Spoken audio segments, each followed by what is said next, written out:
রাত প্রায় ৯টা। আমি যাচ্ছি আমার পুরনো জায়গা মানে আমার হাউজিংয়ে। সেখানে আছে আমার এক বান্ধবী, তারই আজ জন্মদিন। অনেক কাছের বান্ধবী, ওর সম্বন্ধে যত বলি ততই কম বলা হয়। তো চলো তোমাদেরকেও দেখাই কার জন্মদিন। এই যে বার্থডে গার্ল এখন গিফট খুলবে। গিফট গুলো দেওয়া গিফট 2 নম্বর ছেলে, একমাত্র 2 নম্বর ছেলে। पहले तो गुल्लू का गिफ्ट नहीं नहीं शॉर्ट है ओ एक्सपेंसिव शॉर्ट से কেমন আসে নাই एक्सपेंसिव स्पेशल गिफ्ट ओ बाबा बाबा तो गुल्लू गुल्लू। আমার বান্ধবীকে তোমরা অবশ্যই সবাই দেখে থাকবে, আমার ফেসবুকে ছবি, ইনস্টাগ্রাম সবেই আমার বান্ধবীকে তোমরা দেখেছো। হ্যাঁ, আজকে আমার এই বান্ধবীরই জন্মদিন। আর আমরা যেখানে থাকি একসাথে সেখানে হাসি মজা হবে না সেটা কখনো হতেই পারে না। তো কী সুন্দরভাবে ঘরটা ডেকোরেট করেছে দেখো। আর এদিকে আমার বর, আমি, ছেলে, আরও অনেক গেস্ট এসছে। তো চলো তোমাদের সাথে এখন শেয়ার করি কেক কাটিং। ও হ্যাঁ, আর একটা কথা আমি বলছিলাম যে সবাই আজকে চুড়িদার পরেছে, আমি একমাত্র শাড়ি পরেছি। কারণ প্রত্যেকবার আজ থেকে প্রায় 3 বছর ধরে আমি ওর বার্থডে সেলিব্রেট করছি, আমরা একসাথে আসি। প্রত্যেকবার ওরা শাড়ি পরে, আমি চুড়িদার পরি। আজকে উল্টো হয়ে গেছে। তো চলো চলো এবার কেক কাটিং পর্ব শুরু হয়ে যাক।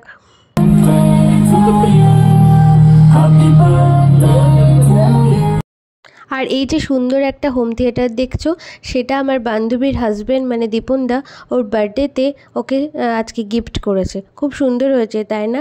তো চলো এবার সুন্দর করে কেক কাটিং শুরু হয়ে যাচ্ছে। আর আমার বান্ধবী যাকে দেখছো, তার মুখে কিন্তু সব সময় হাসি থাকে। ও সব সময় সবাইকে সাথে নিয়ে চলতে খুব ভালোবাসে।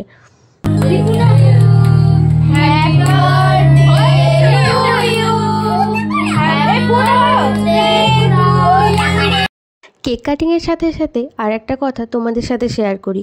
আমি যখন ফার্স্ট কোচবিহারে আসি, আজ থেকে প্রায় 5 বছর আগে, আমার সাথে ফার্স্ট এই নীলাঞ্জনেরই আমার আলাপ হয়। তারপর আমরা একসাথে চলতে চলতে আমরা খুব ভালো বন্ধু হয়ে উঠি। সত্যি কথা, এখানে আসার পর কেউই সেরকম চেনাশোনা ছিল না। তো ওর সাথে আমার ফার্স্ট পরিচয় হয়। আর যেহেতু ওর ছোট ছেলে গোলু আমার প্রায় ছেলের বয়সী, তো ওরা দুজনও খুব ভালো বন্ধু হয়ে ওঠে।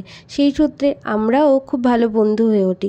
আমরা যেখানেই যাই একসাথে যাই, যেখানেই সমস্ত কিছু কেনাকাটা আমরা একসাথেই করি। তাই আমার অনেকটা কাছের। তা আমাদের কেক কাটা তো প্রায় শেষ হয়ে গেল। আর এখানে আমাদের আরেক বান্ধবী, আমরা একসাথে জুম্বা করি, সেও এখানে তার হাজব্যান্ডের সাথে চলে আসে। তো সত্যি কথা বলতে আমরা এতটাই আনন্দ করছিলাম যে পরে ক্লিপ নিতে একদম ভুলে গেছি খাওয়া দাওয়ার। তো একবারে তোমাদের সাথে আমরা শেয়ার করি যে গিফটের পর্ব। চলো কী কী গিফট পেলো আর আমি কি গিফট দিলাম সেটাও তোমাদের সাথে শেয়ার করি। ও কি সুন্দর বসে আছে, দেখো দাঁড়িয়ে আছে।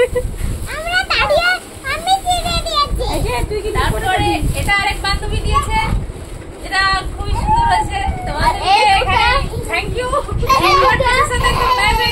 এই দুটোই আন্টি দিয়েছে। ওই আঙ্কেল এই আন্টি, না না ওই আন্টি। এটা এক ভাই দিয়েছে সেন্ট। এই সেন্টটা আমার খুব ভালো লাগে, যেটা সত্যি কথা। ও এটা দিয়েছে আমার বিয়াই না বাহ, পছন্দ হয়েছে? হ্যাঁ সুন্দর হয়েছে। এটা দিয়েছে আরেক বান্ধবী,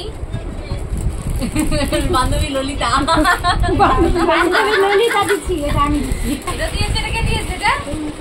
এটা দিচ্ছে এই যে বান্ধবী। এটা গায়ে হলুদ, এটা গায়ে হলুদ। লোকো আন্টি গায়ে হলুদ হবে, গায়ে হলুদ। তা ওর কাছে হলুদ হলুদ বিয়ে। তাহলে কেমন লাগছে সেটা অবশ্যই জানিও। তোমার এত লোকই আসে নাই, তোমার তো গিফট হই লোকে।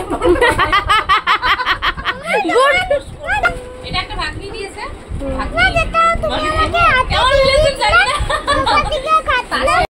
কি নাম? বুনুকে দাও, বুনুকে দাও, বুনুকে দাও। এই দেখো, এটা ফটো ফটো।